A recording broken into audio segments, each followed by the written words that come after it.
E no final das contas, falar sobre ESG também é falar sobre escolhas, sobre o impacto que cada empresa deixa no mercado, nas pessoas e na sociedade também. Para começar nossa roda de conversa, vou convidar aqui ao palco o nosso time, começando pelo nosso anfitrião, Alexandro Sagala, da Sagalas Alimentos e também vice-presidente da Abate. Para se juntar a ele, Luiz Gustavo Pires Camargo, da IP, Marcos Andrade, da Mercedes-Benz do Brasil, Ricardo Botelho, da Bravel, Gustavo Fonseca, da Paga Aprendimentos, que é coordenador do Comitê ESG, responsável pelo pilar ambiental, e o nosso mediador, nosso já conhecido e querido Alessandro De Simone, da DBA e coordenador do Comitê ESG. Uma salva de palmas para os nossos convidados.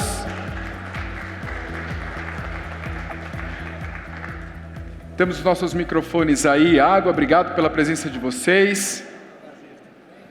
Alessandro está mais do que acostumado com essa casa aqui, estou passando a palavra para você, meu parceiro. Tá joia, muito obrigado. Bom dia, pessoal, boa tarde. Prazer estar aqui com vocês novamente, parabéns para a BAD pelos 45 anos. Parabéns para o Leonardo, Oscar, Sandra, toda a equipe que realiza esse evento. A gente está muito feliz de estar no dia de hoje participando e discutindo um pouco de questões que afetam o nosso segmento. Fiquei feliz também por outro motivo, porque desde o comecinho, quando o Eduardo Terra fez a primeira palestra sobre inteligência artificial, ele falou a palavra governança. E não sei se vocês perceberam, mas todas as apresentações foram de governança. A primeira, governança na inteligência artificial, governança na área comercial, governança digital, governança na logística, agora no último painel. Enfim, a importância da governança vai circundando aqui todas as áreas da empresa e todos os stakeholders. Então é um tema muito relevante. Eu sou Alessandro De Simone, para quem não me conhece, sou sócio da De Simone Blanco Advogados, consultoria jurídica oficial da BAD. Há 30 anos a gente advoga para o setor, então fico muito feliz de estar com vocês mais uma vez. Hoje nós vamos tratar, pessoal, de temas relevantes para o nosso segmento. Então, do ESG, a gente decidiu trazer um tema ligado à governança, compliance, que é o adicional de periculosidade, que nós tivemos mudanças relevantes para o nosso segmento. E na parte ambiental, a gente vai tratar de duas frentes. Primeiro, o nosso projeto do PEV, a instalação do ponto de entrega voluntária no pequeno varejo. Então, fiquei muito feliz com os dados que a BAD trouxe. Nós atendemos 1 milhão e quase 200 mil pontos de venda. Olha a oportunidade que a gente tem na mão de instalar um PEV, nessa quantidade de pontos de venda.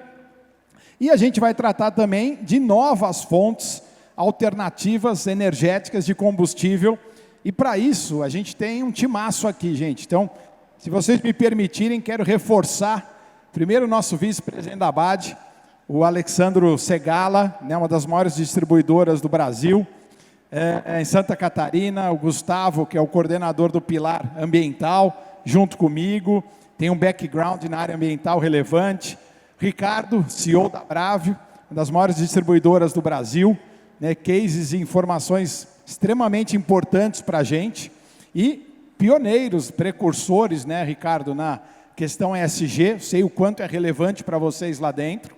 O Marcos, gerente de marketing da Mercedes, e que vai trazer do ponto de vista da indústria automobilística, gente, o que está acontecendo no mercado, para onde vai os caminhões, os combustíveis e etc., novas tecnologias. E a gente tem o Luiz, diretor de sustentabilidade da IP, que vai contar do outro lado da mesa, de quem é embarcador, de quem é cliente da indústria automobilística. Então, para não me alongar mais, vou começar aqui falando um pouquinho da questão da periculosidade. Esse é um tema importante, pessoal. Vou me dar o direito de passar esse slide para a gente ganhar tempo, que são outras ações que a gente tem discutido no comitê. Esse é um tema muito importante e que a gente ficou um tempão com uma vitória na mão. Então, só para relembrar rapidinho, 2014, nós tivemos a publicação de uma portaria que estabeleceu o adicional de periculosidade de 30% sobre a remuneração dos funcionários que usam moto. Então, equipe de vendas, promotores, quem usa moto, enfim, as empresas que contratam têm que pagar 30% de adicional. Imediatamente, diante dessa portaria, a gente judicializou essa questão em nome da ABAD, e nós ficamos de 2014 a praticamente 2025, pessoal, com uma ação judicial, né, com uma decisão favorável, sem pagar o adicional de periculosidade. Então, tivemos um período longo, onde a gente estava protegido, e uma economia muito grande, porque o que aconteceu não volta para trás. Em 2025, a gente teve uma mudança, né, a edição de uma nova portaria, que era um risco que estava posto, de certa maneira, e que aconteceu agora, né, com o Ministério do Trabalho, e diante disso, enfim, a gente distribuiu uma nova ação judicial, contestando essa portaria, tanto no mérito quanto na forma dela, mas a gente teve uma decisão do TST, que é o Tribunal Superior do Trabalho, tema 101, dizendo que o artigo da CLT, que trouxe o adicional de periculosidade, pessoal, que criou o adicional de periculosidade, ele não precisa de regulamentação, ou seja, que ele é autoaplicável. Então, basta o artigo da CLT, que é o 193, parágrafo 4º, para que, né, a gente seja obrigado a pagar o adicional de periculosidade. Então, esse é um pouco do contexto do que aconteceu conosco nesse período. O que nós estamos fazendo, né? Primeira coisa é que a ABAD segue atuando na esfera judicial. Então, a gente não desistiu de nenhuma frente judicial. Então, a nossa ação contestando a última portaria, ela permanece, né? E por que nós estamos insistindo nisso ainda? Porque essa decisão do TST, que eu citei, que disse que ela é autoaplicável, o artigo adicional de periculosidade, ela ainda não foi publicada. Então, nós temos uma gordura, nós temos um tempo, um prazo, onde, de certa maneira, nessa zona cinzenta, a gente está protegido. Tem um guarda-chuva jurídico aqui nos acobertando. Então, a gente segue discutindo. Além disso, nós estamos participando, né, através da própria ABAD, de outras entidades, da discussão, enfim, da contestação dessa decisão do TST a respeito da autoaplicação desse artigo que eu citei. Em contrapartida, a gente elaborou, em nome da ABAD, uma cláusula para ser negociada através de convenções coletivas e que nós disponibilizamos essa cláusula para todas as filiadas da ABAD. Então, a gente já tem alguns estados que conseguiram promover negociações. Se eu não estou enganado, Maranhão, Piauí, Rio Grande do Norte, Paraíba, enfim. É uma cláusula relevante para o nosso segmento, porque ela vai reduzindo o impacto financeiro do adicional de periculosidade. Então, eu vou conseguindo diminuir isso. Um exemplo clássico. Eu, a princípio, devo pagar o adicional de periculosidade sobre o salário fixo do vendedor, mais as comissões. Nessa convenção, a gente conseguiu negociar em alguns estados que só vamos pagar o adicional sobre a remuneração fixa e não sobre a remuneração variável. Então, isso tira da base de cálculo um valor significativo. Então, essa é uma alternativa mais rápida, né, flexível, para que vocês possam, nos estados de vocês, né, exercê-la enquanto o cenário político não caminha. Além disso, a gente tem uma questão que é uma exceção que a própria portaria, a lei permite, que é um laudo. Elaborar um laudo técnico se, por acaso, meus vendedores e meus promotores estão sujeitos ao adicional de periculosidade. Dado algumas situações, aonde eles andam de moto, quanto tempo eles ficam na moto, qual a velocidade que eles vão, e etc, etc. Então, esse laudo também permite uma exceção ao pagamento do adicional. E, obviamente, nós temos uma questão pontual, que é esse momento, essa zona cinzenta que a gente falou, que é o que eu faço com essa questão. Se eu começo a pagar o adicional de periculosidade, né, e depois para eu tirar é mais difícil, ou se eu não pago o adicional, aguardo, né, próximos passos e, eventualmente, eu provisiono esses valores antes que eu adote uma postura. Porque tem um impacto direto na equipe, né? Começar o pagamento, depois tirar o pagamento daqui 1 mês, 2. Então, isso tem um impacto operacional ruim, de certa forma. Então, a gente, enfim, nós estamos trabalhando nessas frentes. Aqui é um pouco do tema 101. E tem uma outra frente, pessoal, que a gente está trabalhando, que ela é política. Então, nós fizemos uma reunião, né, através da BAD, com todas as filiadas, circulamos um abaixo-assinado.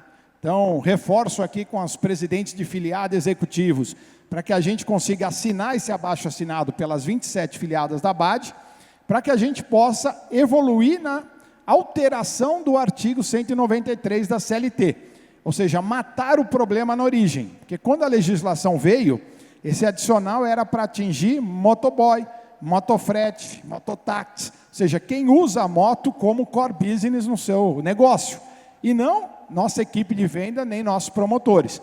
Então a ideia é que a gente possa alterar o artigo 193, aproveitar a força política da BAD e da UNEX e fazer uma alteração na lei, o que resolveria definitivamente o nosso problema. Então esses são os caminhos que a gente está seguindo.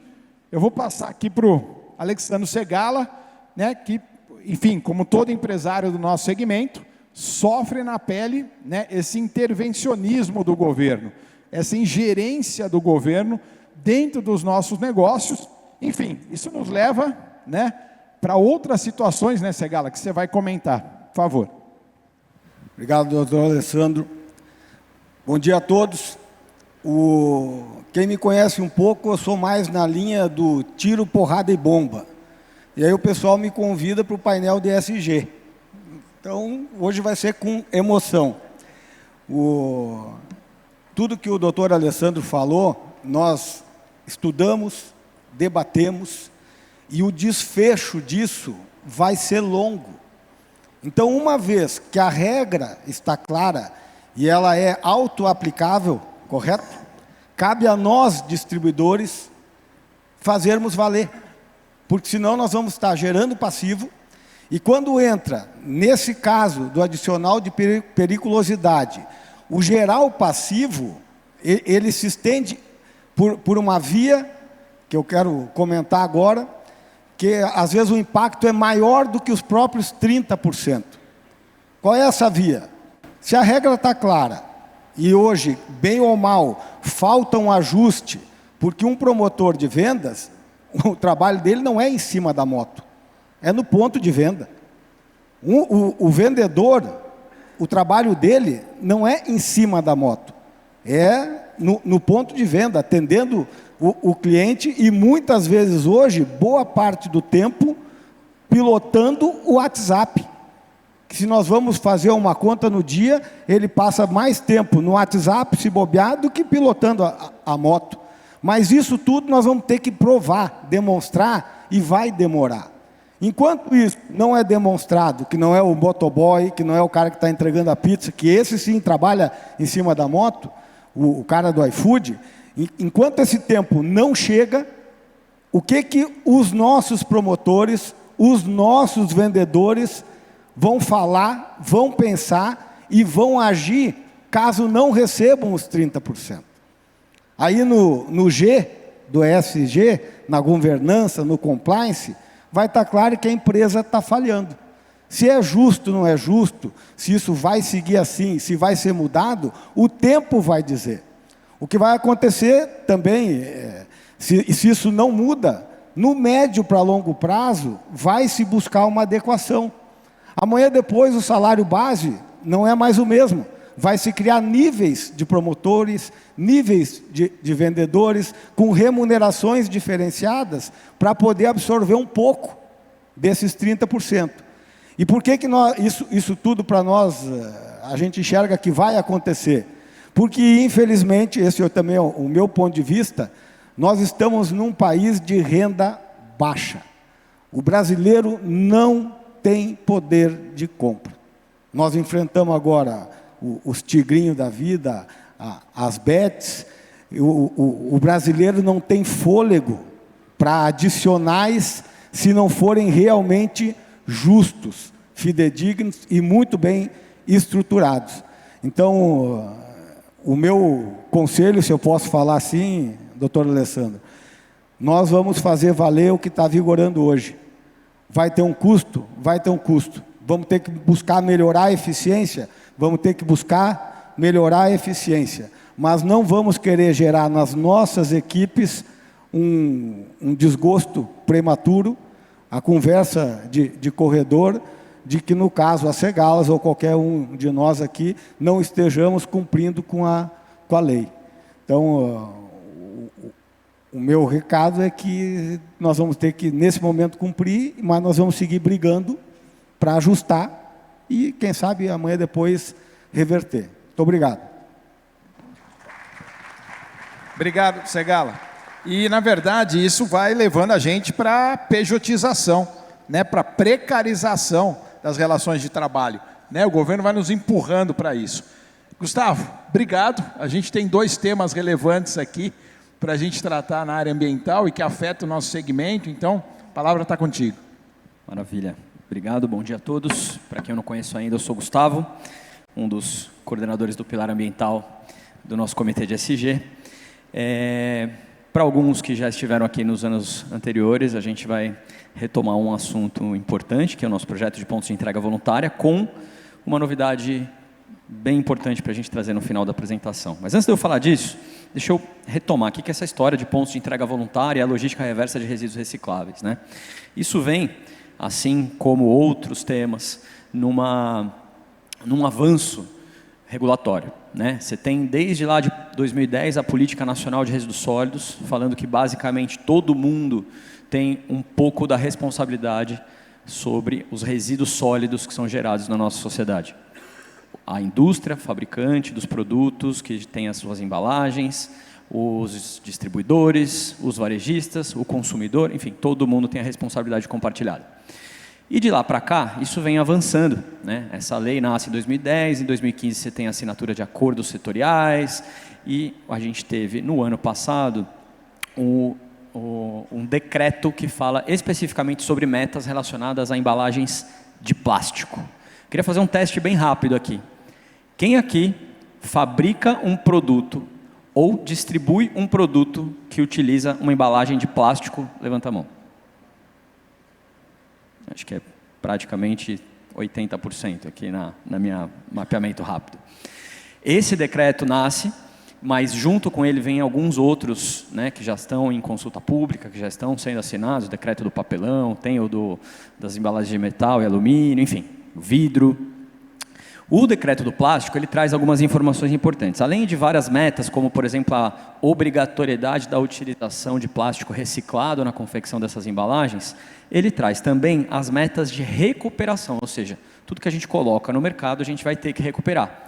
Com uma meta já para esse ano de recuperação de 35%.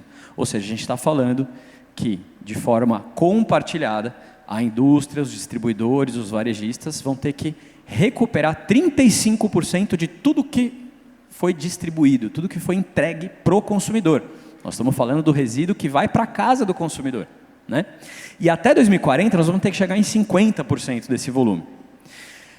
Como que a gente vai fazer isso? Tem uma série de ações que podem ser feitas no âmbito desse processo de logística reversa, mas o que importa para o canal de distribuição e para o pequeno varejo é que existe uma meta específica para a instalação de pontos de entrega voluntária. São aqueles coletores de resíduos recicláveis que são instalados em locais de grande circulação, como o varejo, por exemplo, e que você dá ali, né, uma opção, uma oportunidade para o consumidor levar as suas embalagens, levar os seus resíduos recicláveis.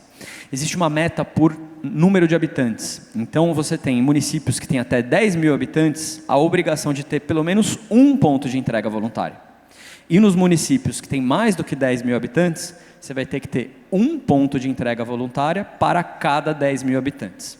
Considerando a distribuição dos municípios no Brasil, isso gera uma obrigatoriedade de instalação de 22 mil novos pontos de entrega voluntária no Brasil.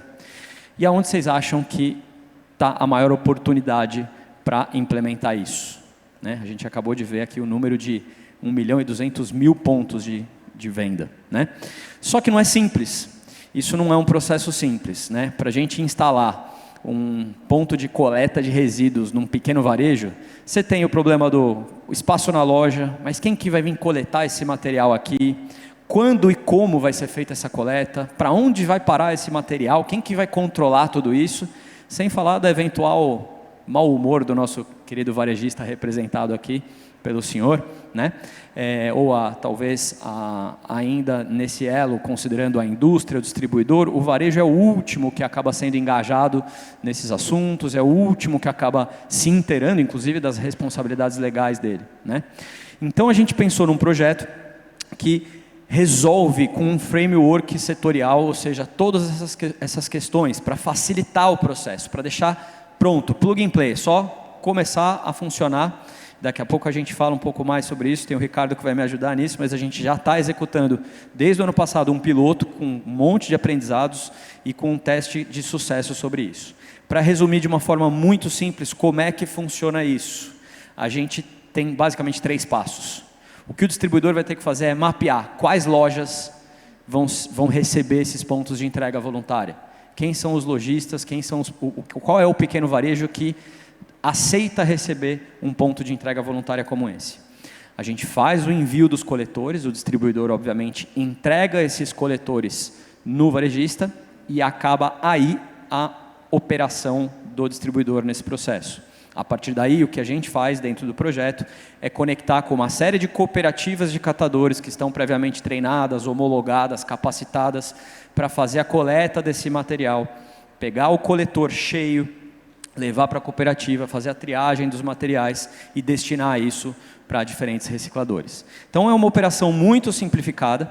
O objetivo é garantir que o distribuidor tenha a principal missão atrelada exatamente ao que é a fortaleza dele, que é conseguir se comunicar, engajar com o pequeno varejista e distribuir coletores. Dali para frente, o resto, o projeto, o framework que a gente desenvolveu com vários parceiros e várias cooperativas previamente homologadas, resolve essa operação, né? Então, muito mais do que uma questão de compliance, de atender o que a lei exige, a gente entende que isso que é também uma oportunidade. Porque você tem para o distribuidor, né, os benefícios, como, primeiro de tudo, você está em compliance dentro da lei, da Política Nacional de Resíduos Sólidos, mas isso gera uma oportunidade de negócios junto ao parceiro da indústria, né? Por quê? Para a indústria, você também tem os novos decretos ali pressionando eles cada vez mais, com as várias metas que eles têm que atender, só que o ponto de entrega voluntária se transforma ali num ponto de comunicação, é um local em que a indústria consegue tangibilizar na cabeça do consumidor, ali no ponto de venda, naquele local talvez mais importante do momento da compra, os discursos de sustentabilidade que as indústrias têm, as estratégias, compromissos, tudo que eles vêm investindo ao longo dos últimos anos. Sem contar na diferenciação perante as outras marcas, né? É um ponto em que está aí, um ponto de comunicação, um território de comunicação que está disponível para as indústrias e marcas avançarem. Obviamente tem uma questão de impacto positivo muito significativa, a gente tem benefícios bastante interessantes para as cooperativas, para a sociedade de uma forma geral, aumento da renda desses trabalhadores com o material adicional que eles recebem, com o serviço de coleta que é remunerado, né? A redução de custos com a gestão pública desses resíduos, porque eles deixam de ir para o aterro sanitário, que gera um custo para o município, né? E obviamente benefícios para o meio ambiente, com a redução das emissões de CO2, com a redução do envio de materiais para aterros sanitários e impulsionamento da cadeia da reciclagem.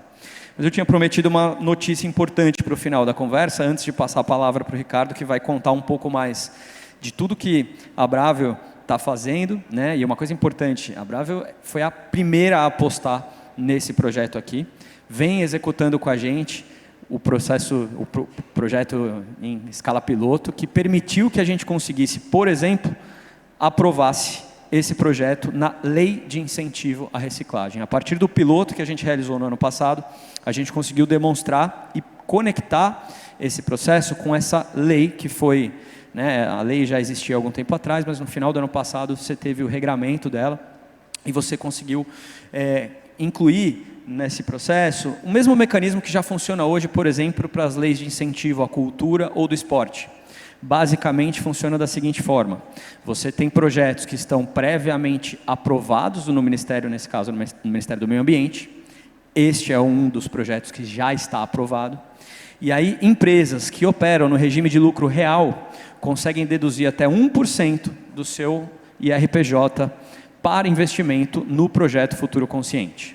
Então a gente espera que agora, nesse primeiro ciclo a partir desse momento, né, a partir de 2026, a gente salte para 1.500 pontos instalados em mais de 15 cidades, em 10 estados, impactando um atendimento de cobertura populacional de 17 milhões de pessoas, com 20 cooperativas, aproximadamente 1.200 cooperados. Né? Isso só foi possível porque a gente tem, né, parceiros como vocês que estão aqui, né, como a Abad, que vem apostando nisso há bastante tempo, o Comitê de ESG, e a Bravio, que sai na frente, né, para fazer um piloto, para fazer um teste como isso, e entende que muito mais do que uma necessidade regulamentar, é uma oportunidade de negócio que a gente começa a avançar nisso. Então, queria falar aqui, terminando a minha fala já para passar para o Ricardo, que a porta está aberta. Eu vou colocar aqui os nossos contatos para a gente falar sobre o projeto. Quem tiver interesse em conhecer mais, a gente explica como é que funciona o passo a passo para fazer o investimento via lei de incentivo ou via verba direta. Tem vários formatos, para quem não é do lucro real também, a gente consegue trabalhar em outros formatos de incentivo. A gente já vê vários casos, né, de indústrias pedindo para os seus distribuidores esse tipo de projeto. Então, passa a ser aqui uma oportunidade também de novo modelo de negócio. E, por fim, a gente tem um pouco do exemplo do Ricardo para falar, e no final a gente volta a falar um pouquinho mais do segundo tema do comitê na parte ambiental. Obrigado, Gu. Só para fazer um complemento, pessoal, desculpa, Ricardo, mas reforçar a mensagem, né? Esse é um projeto, gente, desenvolvido dentro de casa. É um projeto desenvolvido na Abad, né, com investimento, dinheiro, tempo, esforço, né, capitaneado pelo Gustavo e que está à disposição de vocês. Né? A gente, quando fala de ESG, ou a gente faz pelo amor ou a gente faz pela dor. Né? Nesse caso, já não vai dar para fazer mais pelo amor, porque a legislação já está aí. Nós já somos obrigados a fazer. Então, acho que essa mensagem é a mais relevante. Nós, distribuidores atacadistas, já somos obrigados por lei, né, a praticar a logística reversa. Quando você lê a lei, a responsabilidade, pessoal, ela é solidária. Ou seja, indústrias, importadores, distribuidores, atacadistas, etc., todos são solidários. Né? O que nós não queremos da Abad? A gente nunca quis fazer a logística reversa em si, mas a gente precisa fazer parte desse ecossistema. E agora nós temos um incentivo enorme, porque agora nós temos a possibilidade de dedicar parte do imposto de renda para poder colocar esse projeto de pé. Né? Então, eu provoco a todos aqui, né, e reforço essa mensagem para que vocês, né, pensem dentro dos seus negócios, para que a gente possa implantar o projeto do PEV, né, e vamos ouvir o Ricardo e o case da Bravio, além de outras ações importantes que vocês fazem, né, Ricardo, por favor.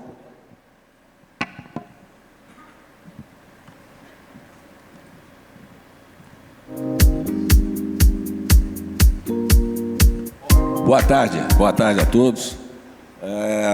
Para mim é uma alegria muito grande poder estar aqui, mais esse ano, né? Ano passado a gente já teve a oportunidade de apresentar um pouco do que a Bravio tem evoluído em ESG, e esse ano agora, principalmente com essa notícia ótima aí do Gustavo, né? Que o nosso projeto ele serviu de base para que ele pudesse ser aí beneficiado, né, com o incentivo. Bom, para a Bravio, ESG não é uma agenda paralela, é um modelo de negócio, né, é uma forma de fazer negócio. E falando de circularidade de materiais, que é muito ligado, que é ligado a esse projeto, né, dos PEVs, a Bravio já vinha fazendo o dever de casa da porta para dentro, né? Com mais de 90% das embalagens sendo reutilizadas e o restante reciclado. Da porta para fora é a novidade, né? O projeto PEV ele sai do papel.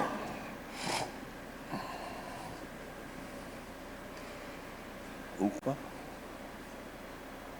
Aí, vamos lá.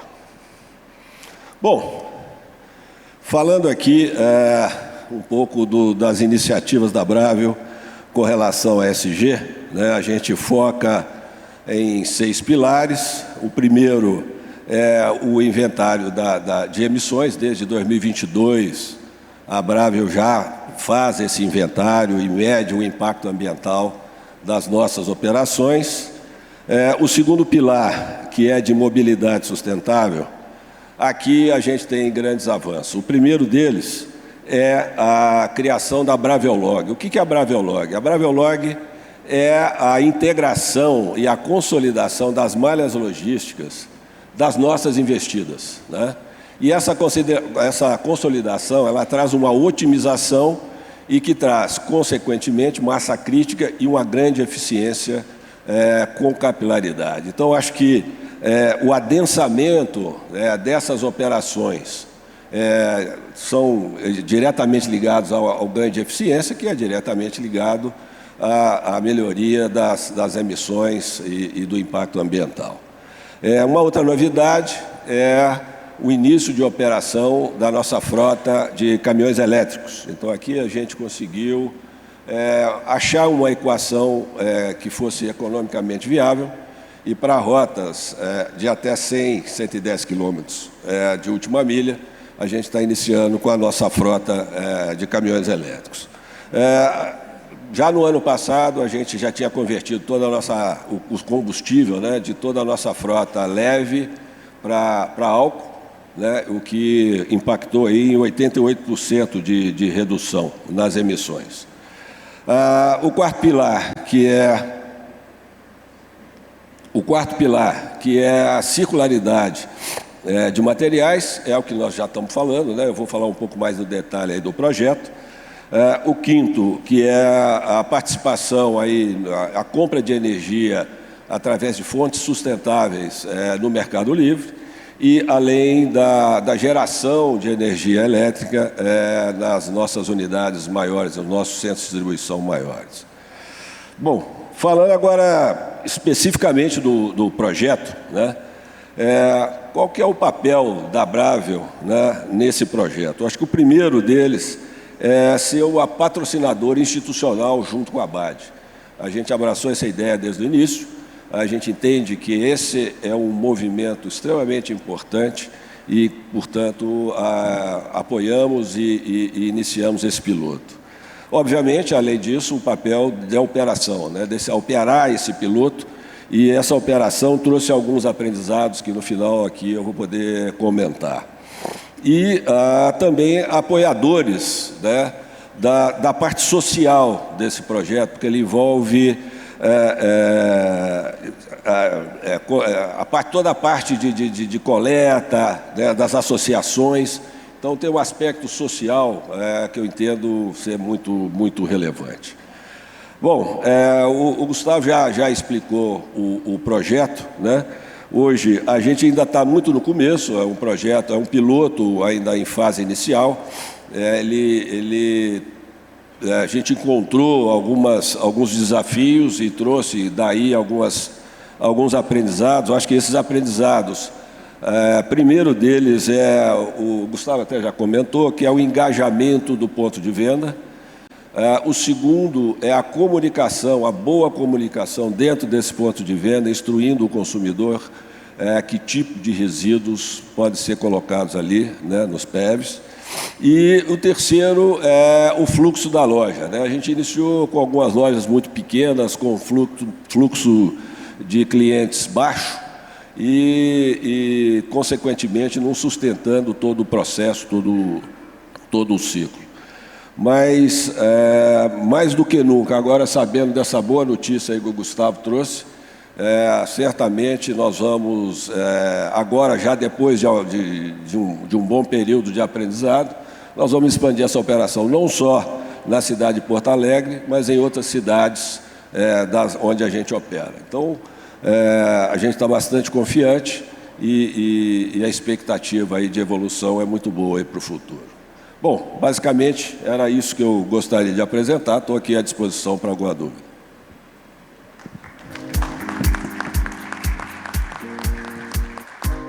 Muito obrigado, Ricardo. Parabéns pelas iniciativas relacionadas ao ESG. Aqui, eu acho que o nosso setor tem uma oportunidade muito grande no PEV, né, pessoal? Além do reforço da mensagem que eu fiz, mas, enfim, na medida que a gente liga o motor e a gente comece a implantar o projeto do PEV, né, isso daqui vai reforçando também o relacionamento comercial de vocês com a indústria, né, a possibilidade de novas fontes de receita no negócio de vocês, né? O Eduardo Terra falou da parte financeira, da parte de logística, do retail media, né, novas fontes de receita para o nosso segmento, e a ambiental com certeza é mais uma delas que a gente tem grande chance de explorar melhor, né? E a indústria, como nossa parceira comercial, ela também pode ser nossa parceira ambiental neste projeto. Bom, Marcos, prazer tê-lo aqui, né? Um grande case da Mercedes.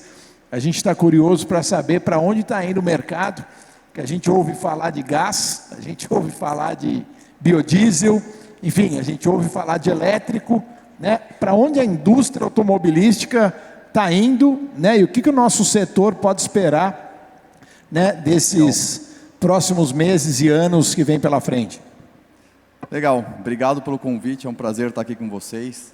Vamos falar um pouquinho então sobre esse futuro, e acho que a primeira mensagem é que esse futuro é bastante incerto, e esse é o grande desafio, e eu acho que eu queria justamente lembrar que a gente como Mercedes, na verdade, faz parte de um grupo muito maior, que é o grupo Daimler Truck.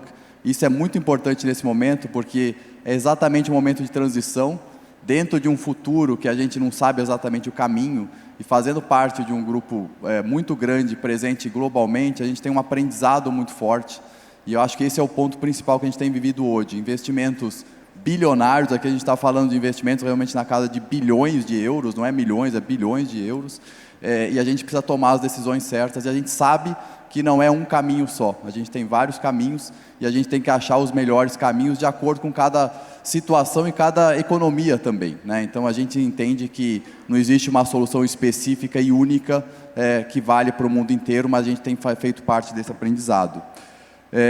Queria começar primeiro falando um pouquinho sobre o que é emissão, né? Então a gente fala muito de emissão e existe muita confusão sobre o que eu estou me referindo, né? E aí tem uma marca muito forte, que foi o ano de 2015, que foi o ano do Acordo de Paris, né? Então antes do Acordo de Paris, quando a gente falava de caminhão, a gente essencialmente estava falando de material particulado e NOx. Então é típico aquela foto do escapamento, né, que a gente olhava a fumaça preta, né? E se vocês pensarem, faz muitos anos que não vai na TV uma reportagem mostrando o escapamento de caminhão. Por que isso? Eu entrei na Mercedes em 97. De lá para cá, a gente baixou 40 vezes o nível de emissão de material particulado. Então hoje um caminhão a diesel, ele praticamente não emite mais material particulado. E é por isso que aqueles poluentes tradicionais que a gente falava antes, que era material particulado, NOx, um pouco de monóxido de carbono, hidrocarbonetos e etc., hoje não são mais o foco do debate. Isso passou a ser muito claro quando a gente fechou o Acordo de Paris. Nós somos signatários também do Acordo de Paris, temos um compromisso também em relação ao Acordo de Paris, e o foco passou a ser CO2. De qualquer forma, a gente está num país onde a gente ainda tem uma idade média da frota acima de 20 anos. Então, acho que essa é a primeira grande mensagem, né, para todos nós aqui. Quer dizer, quando eu for falar de reduzir emissão, a primeira coisa que eu tenho que olhar minha frota e falar assim, será que não vale a pena? O primeiro passo, que é um passo super simples, mas é um passo na direção de renovação de frota, que eu vou tratar esse lado esquerdo ali do que vocês estão vendo, principalmente material particulado e NOx. Então esse é um passo super importante, que parece simples, mas é um passo fundamental. O segundo passo é o passo do CO2. E aqui a gente tem o primeiro grande passo em relação aos motores a diesel. Então a primeira mensagem que eu deixo aqui é que a gente continua investindo ainda em motores a diesel. Por quê? Porque efetivamente emissão de CO2 está muito ligada à combustão, e se você tem menos consumo, você tem uma combustão menor, você queima menos combustível, e com isso você emite menos CO2. Então, se eu continuar investindo em motores mais modernos, com menos consumo, eu estou automaticamente tratando também a emissão de CO2. Mas, obviamente, esse não é o único caminho, e aí a gente cai exatamente nos demais sistemas de propulsão que a gente tem trabalhado. A gente aqui também tem que ter muito pé no chão. A gente sabe que, especialmente quando a gente fala do nosso negócio, o nosso negócio é levar produto da indústria, da produção para o cliente final. Isso tem que ser feito de uma forma muito pragmática e toda empresa precisa ter sustentabilidade econômica. Então a gente sabe que não adianta a gente tratar só de sonhos, mas a gente tem que ter também o pé no chão. Então a gente tem que ter produto, a gente tem que trazer essa rentabilidade para quem está operando, tanto transportadoras quanto o cliente final, quanto as montadoras. E a gente precisa de infraestrutura. E infraestrutura não é trivial, especialmente num país como o nosso. Vocês sabem melhor do que eu, a gente tem 5.500 cidades no país, uma logística extremamente complexa. E para a gente operar, a gente precisa de infraestrutura. E é por isso também que não existe uma solução única, né? Então a gente tem que trabalhar em diferentes soluções. O que a gente aposta como uma empresa global? Vai lá. Foi. Primeiro, do ponto de vista global, então, como eu falei, a gente aposta ainda no diesel, então o diesel não vai morrer. Mesmo na Europa, existia, se eu voltar alguns anos atrás, a gente tinha uma visão muito mais otimista, eu diria, em relação à morte do diesel. Hoje a gente mudou muito isso, então a gente sabe que o diesel ainda vai continuar, e é por isso que a gente continua investindo no motor a diesel. Como eu falei, a gente precisa de motores mais eficientes, com consumo menor, que emitem menos CO2, e a gente tem duas linhas em paralelo a isso, pensando no mundo hemisfério norte: veículos elétricos e veículos a hidrogênio. Eu diria assim, qual é o grande desafio hoje que a gente enfrenta de introdução e quais as vantagens que a gente tem nesse momento na Europa em relação ao Brasil?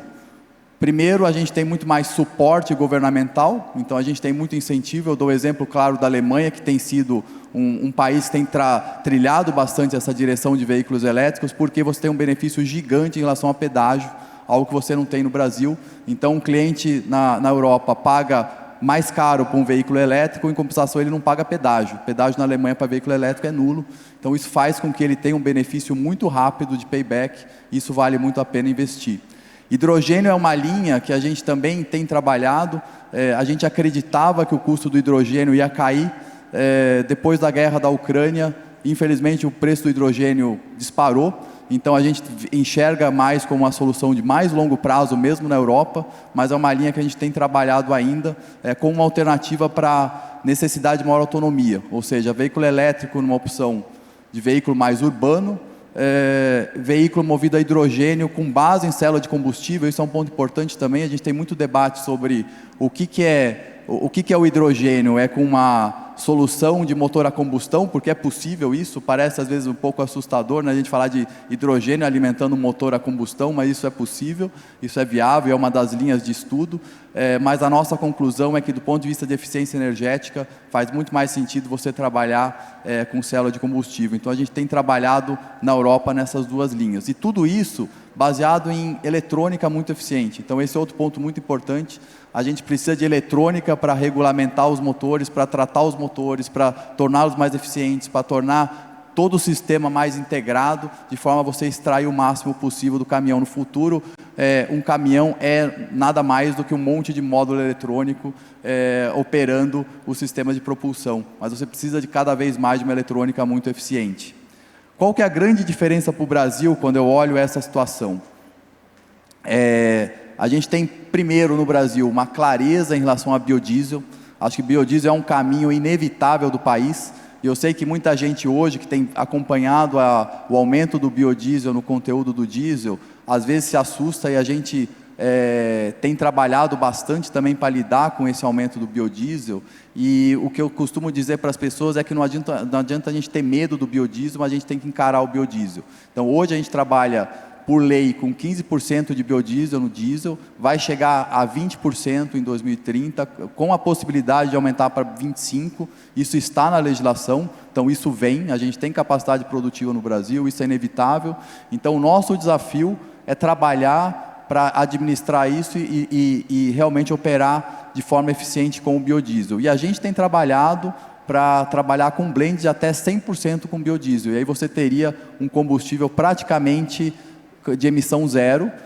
Claro que depende da forma como você está fazendo as medições, se é do posto a roda, se é na operação, mas é um combustível que praticamente exige um investimento praticamente igual a um caminhão hoje a diesel, e que tem uma emissão praticamente zero. Então esse é um caminho que a gente acredita bastante para o país. A gente é um país muito ligado ao agronegócio, com uma capacidade de produção muito grande de biodiesel. Então essa é uma das linhas mais importantes que a gente tem trabalhado, acreditando que seja realmente uma alternativa para o país. A nossa outra linha vai na direção dos elétricos. Então elétricos a gente já tem comprovado, a gente tem alguns veículos e-Actus aqui operando, a gente inclusive vai começar a operação de um veículo e-Actus na IP daqui a alguns dias. A gente está com eles através da TIX, né? A gente vai começar a operar.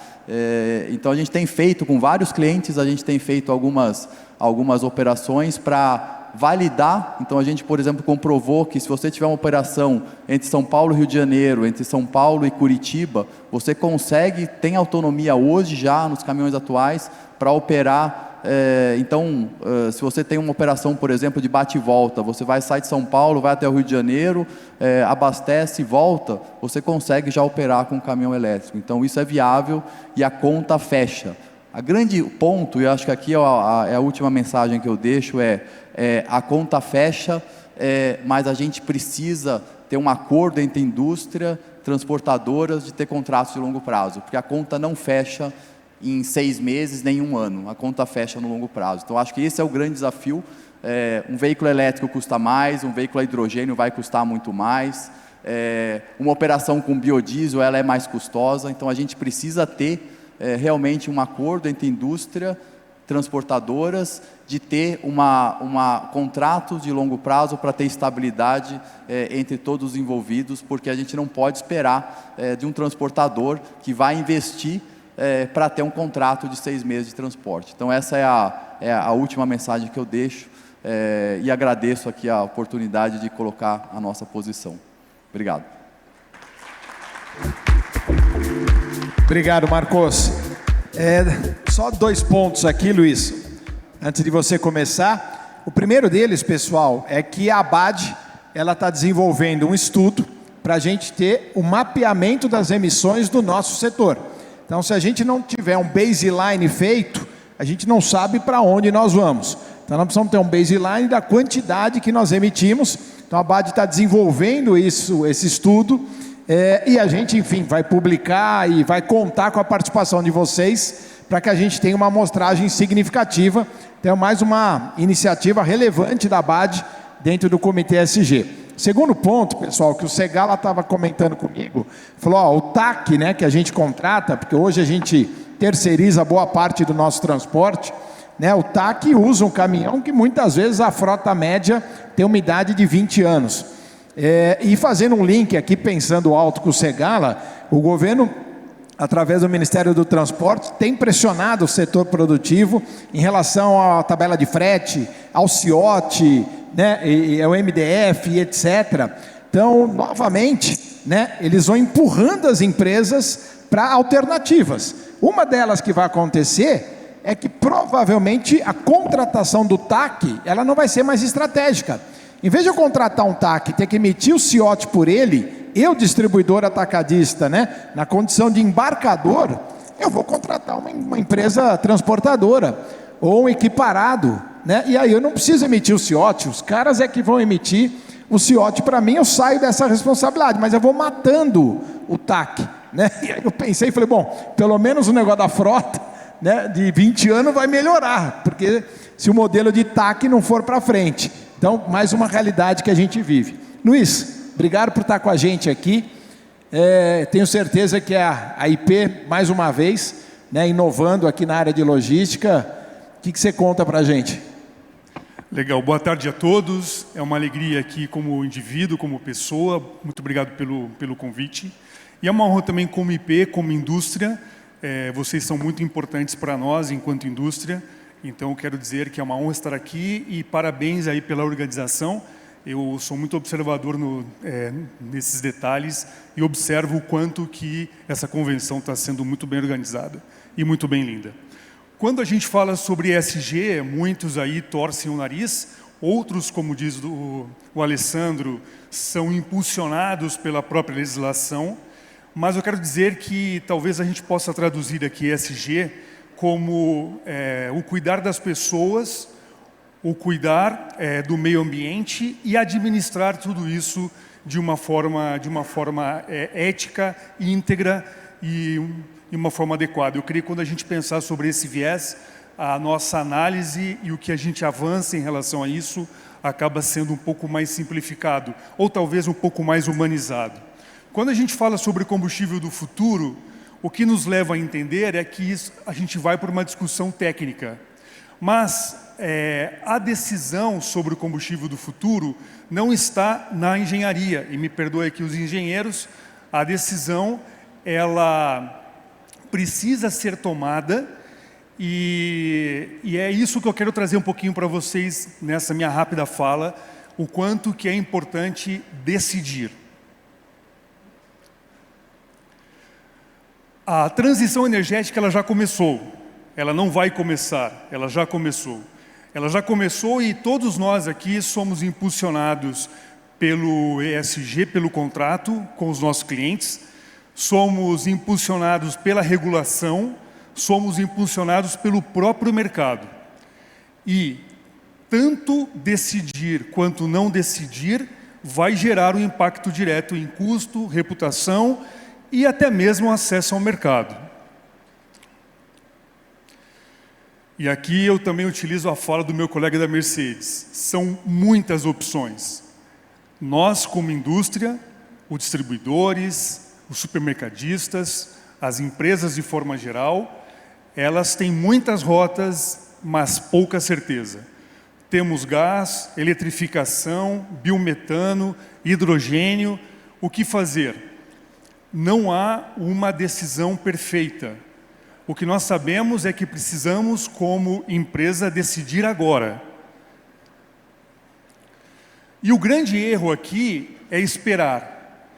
Nós precisamos encontrar o melhor modelo dentro do nosso plano de negócio, dentro do nosso negócio, porque esperar pode fazer com que nós entremos atrasado e perca competitividade, eficiência. E muito mais do que escolher uma tecnologia é saber como decidir, ou melhor, como estruturar uma decisão. A decisão como indústria, como atacadistas, acredito que passe por algumas etapas, ou por algumas dimensões. Primeiro, não esperar a solução perfeita, como já foi dito aqui pela própria Mercedes e outros colegas que fizeram uma abordagem técnica. Não esperar a solução perfeita. Priorizar a viabilidade e não a perfeição. Entender a importância de fazer esse trabalho por etapas. E observar quando você for tomar a sua decisão, passar a sua decisão por algumas dimensões, como custo, operação e reputação. Na prática,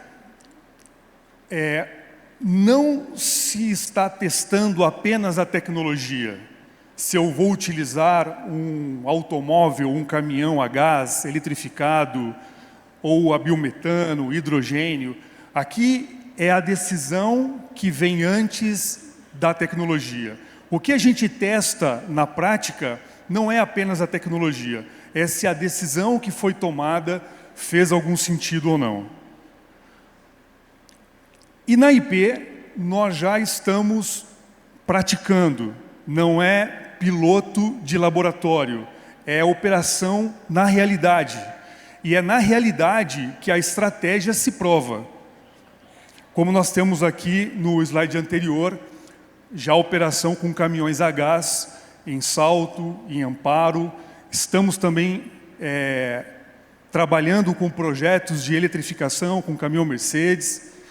Só que a conta precisa fechar.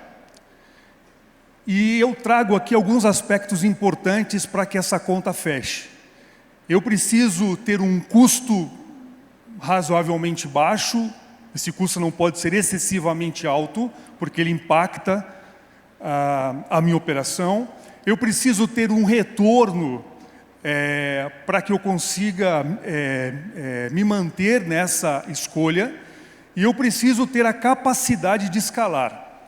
Então, em síntese, o que eu tenho que dizer aqui neste momento para eu tomar uma decisão, eu preciso avaliar esse custo. Esse custo ele tem que ser viável. Para eu me manter, eu tenho que ter um payback que me permita manter. E eu, ao escalar, eu tenho a ideia se eu consigo tornar isso um negócio ou não. Então, resumindo, né? Eu faço um planejamento, eu tomo uma decisão, dentre inúmeras possibilidades, e eu preciso que essa conta feche para que a gente escale. E quando eu tomo uma decisão, observa que o que eu mais tenho falado desde que eu iniciei a minha fala foi sobre decisão, não sobre tecnologia. Até porque a gente tem inúmeras opções. Mas, de novo, quando há uma decisão, quando a gente coloca isso em prática, quando a gente verifica que a conta fecha, eu inevitavelmente começo a praticar o ESG. Eu aumento o sentimento de reputação, eu pratico o ESG de verdade e não para simplesmente como algo simbólico ou algo que se escreve, mas não se pratica. E eu me posiciono. Quando eu me posiciono, quando eu tomo a decisão, eu elevo a minha reputação, eu pratico ESG de forma real e a operação vira um ativo institucional. Eu não preciso simplesmente ficar dizendo o tempo todo que eu sou uma empresa que pratica ESG. Os meus clientes, os meus consumidores, a comunidade onde eu estou inserido, percebe claramente que eu sou alguém, uma indústria que de fato vive essa realidade pelos seus exemplos e por aquilo que todos observam.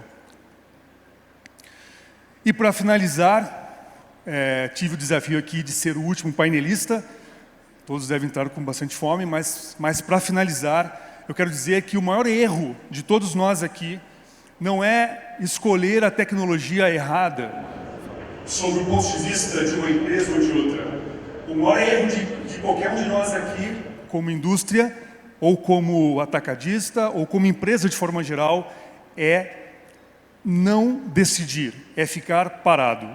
Então, ficar parado, nós não devemos ficar, porque o maior erro é a gente não fazer essa escolha. Então, mais uma vez, obrigado, e mais uma vez eu coloco aqui, me coloco à disposição, coloco a IP como à disposição, e é uma alegria estar aqui. Muito obrigado mais uma vez. Pessoal, o João Alves da Atlas, está aí ainda, João? Fez uma pergunta aqui sobre adicional de periculosidade, né? E rapidamente, mas enfim, vou resumir em razão do tempo, que um vendedor usava carro, em determinado momento o vendedor decidiu parar de usar o carro e falou para a empresa que ele estava usando moto. E aí pediu adicional de periculosidade. Então, acho que a primeira coisa, João, é que a política comercial e a regra, o regulamento, né, dentro da empresa é definição da empresa. Se a equipe de venda vai usar carro, vai usar moto, enfim, essa é uma definição da empresa, né? Então, se ele usa carro e a política é o carro, né, ele não pode decidir migrar e cobrar o adicional de 30%. Outra coisa importante é que, como eu falei, tem a convenção coletiva, a cláusula que nós redigimos, colocamos à disposição de todos vocês, que tem que ser negociada aí no estado do Rio de Janeiro, para que vocês diminuam imediatamente o impacto do adicional no negócio de vocês, enquanto essa zona cinzenta judicial ela vai se desvendando aqui nas próximas semanas, próximos meses. Espero ter te ajudado, tá, João? Mas estou aqui à disposição, se quiser bater um papo. Gente, eu queria chamar o Matt. A gente falou do pilar de governança, falou do pilar ambiental. Eu vou quebrar o protocolo, Matt, que eu te vi aí quietinho. O Matt é o presidente da Cricket Brasil, pessoal. Ele é um apoiador do nosso comitê SG aqui da BAD. É um projeto lindo, maravilhoso. Matt, prazer revê-lo. Seja bem-vindo. Por favor, conta rapidinho o que é o projeto Cricket Brasil e como é que nós estamos hoje em dia com o projeto, Matt? Quantas crianças a gente tem atendido? Boa tarde. Queria, na realidade, agradecer esse terceiro ano. Nós temos um projeto com o ESG, com a ABAD, e nós acabamos de abrir mais um projeto em São Paulo, graças a um apoiador, Bate Forte, que entraram agora para ser um novo patrocinador do projeto do Cricket. Nós iremos até mostrar um vídeo, eu acho que eles vão fazer um vídeo da nossa abertura. Estou quebrando o protocolo, não vou demorar muito, mas queria só passar para vocês, o Cricket cada vez está crescendo. Um tempo atrás tinha 5 mil atletas, hoje nós temos 14 mil atletas. A seleção feminina está entrando em campo hoje, que são todos de um projeto social que nós temos junto com vocês.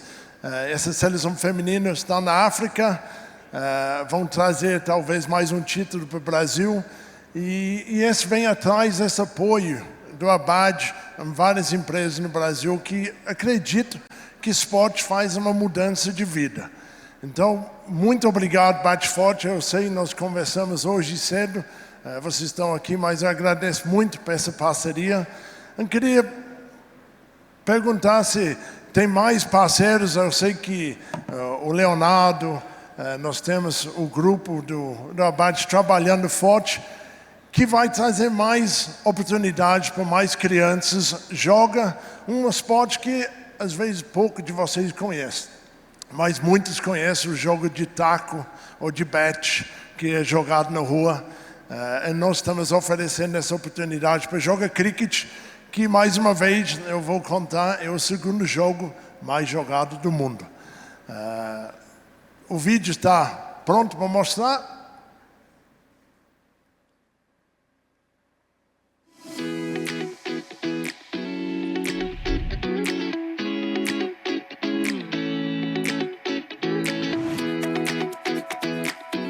Estamos junto com a ABAD, o atacado fazendo diferença para a vida preciosa de 250 crianças que têm um futuro pela frente. O esporte sempre é um detalhe importante, mas mais do que isso, é a educação, é o respeito, é a família. Tem várias pessoas que têm o costume de brincar disso na rua. Como ele é o jogo mais jogado do mundo em segundo lugar, eu acho que ele é muito importante nas nossas vidas. O esporte sempre é um caminho sempre promissor para todo mundo, com muita disciplina, vale para a vida, né? E também a questão do trabalho em grupo. Uns nascem para defender, outros nascem para atacar, outros nascem para organizar, mas todos têm um papel super importante de trabalho em equipe e que eles vão levar para a vida dele. Eu adorei essa oportunidade, abriram a porta para a gente, então eu não vou desperdiçar essa oportunidade de estar participando do cricket. Era o meu sonho participar disso e meu irmão ficou orgulhoso quando eu falei isso. Obrigada a todos.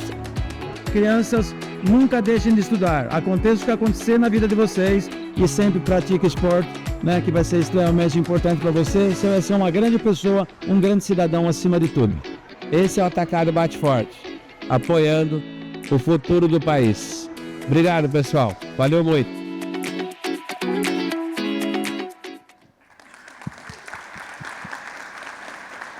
Se alguém gostaria de saber mais sobre o cricket, mais sobre o projeto, por favor. Estou aqui o dia inteiro hoje, seria um prazer para falar com vocês. Mais uma vez, muito obrigado, ABAD, muito obrigado, Bate Forte, cada vez crescendo mais. Muito obrigado, Matt, parabéns. Parabéns ao Bate Forte também por ter apoiado mais essa iniciativa da ABAD. Acho que nada nos deixa mais felizes, né, e satisfeitos quando a gente ajuda o próximo, né? O sentimento que desperta na gente é indescritível. E acho que isso é que é o espírito do nosso Comitê ESG. Pessoal, obrigado, Segala, Gustavo, Ricardo, Marcos, Luiz, né? A todos que nos assistiram aqui. E até mais tarde, gente. Um abraço a todos.